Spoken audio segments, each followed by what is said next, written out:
Marian here.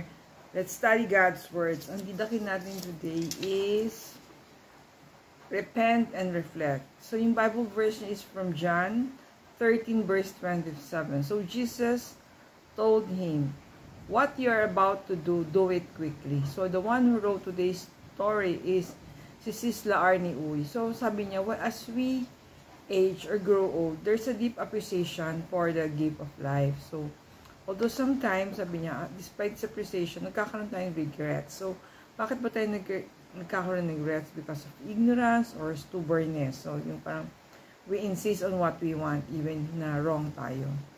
So, Jesus knew Judas will betray him, but he didn't prevent it. So, bakit ba hindi niya pinivent? So, sabi nga ni Arnie, Jesus loves us so much. Yung biggest consolation natin is kumbaga, even if we see, no, si Jesus forgives us, help us to bounce back. Parang hindi niya tayo let go of. We are always given.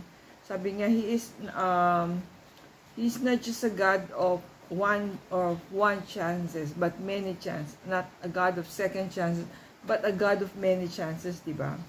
So, repent when we are ready, we're going the wrong way, and reflect back to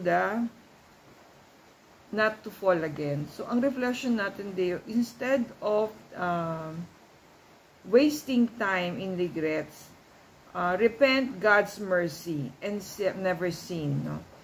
So, you are the God, but not only of second chances, but also of many chances. I can't